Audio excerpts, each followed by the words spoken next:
ഇലക്ഷന്റെ വിധി വരുമ്പോൾ ആഹ്ലാദ പ്രകടനത്തിന് ഉപയോഗിക്കാനുള്ള വിജയാഹ്ലാദത്തിനുള്ള ഗാനങ്ങളുടെ റെക്കോർഡിംഗ് ആണ് ഇവിടെ നടന്നുകൊണ്ടിരിക്കുന്നത്. ഇപ്രാവശ്യം സംബന്ധിച്ചിടത്തോളം LDF ജയിക്കുമെന്ന ആത്മവിശ്വാസത്തിലാണ് അവര്. UDF ആണെങ്കിൽ 100 സീറ്റോളം പിടിച്ച് അവർ നേടുമെന്ന് അവരും വിശ്വസിക്കുന്നു. അപ്പൊ നമ്മളെ തേടി വന്നിരിക്കുന്നത് എന്ന് പറഞ്ഞാൽ സംസ്ഥാനത്തിന്റെ വിവിധ ഭാഗങ്ങളിൽ നിന്ന് വിവിധ മുന്നണി സ്ഥാനാർത്ഥികൾ ഞങ്ങളുടെ പേര് വെച്ച് പാട്ട് വേണമെന്നൊക്കെ പറഞ്ഞിട്ട് വന്നിട്ടുണ്ട്. അപ്പൊ എന്നെ സംബന്ധിച്ചിടത്തോളം ഞാനിപ്പോ പുറത്തേക്ക് വിടുന്നത് സ്ഥാനാർത്ഥികളുടെ പേരുള്ള പാട്ടല്ല. സ്ഥാനാർത്ഥികളുടെ പേര് വെച്ചുള്ള പാട്ടുകളൊക്കെ നമ്മൾ രഹസ്യമായിട്ടാണ് ചെയ്യുന്നത്. എന്നാൽ കോമൺ ആയിട്ട് ഇപ്പൊ LDF ജയിക്കുമെന്ന് LDF പറയുന്നു, UDF ജയിക്കുമെന്ന് UDF പറയുന്നു.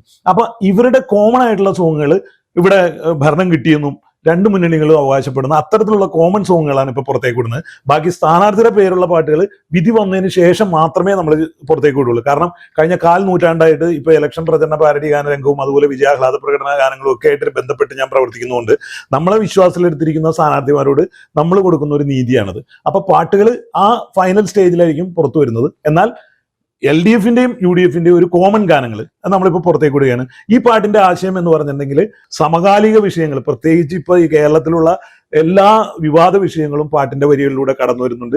അല്പം ആക്ഷേപഹാസ്യത്തിലൂടെയാണ് പാട്ട് രചന നിർവഹിച്ചിരിക്കുന്നത്. കാരണം മറ്റൊന്നുമല്ല, ഈ വിജയാഹ്ലാദത്തിന് ഉപയോഗിക്കുമ്പോൾ ഒരു ഓളം വേണമെന്നുണ്ടെങ്കിൽ അങ്ങനത്തെ ആശയം വേണം. അതുകൊണ്ടാണ്. അതിനിപ്പോൾ ആര് പൊങ്കാല ഇട്ടിട്ടും കാര്യമില്ല. കാരണം നമ്മൾ നമ്മുടെ ജോലിയുടെ ഭാഗം നമുക്ക് ആര് പൈസ തരുന്ന അവരോട് നമ്മൾ ആത്മാർത്ഥമായിട്ട് ചെയ്യുന്നു, അത്രമാത്രം.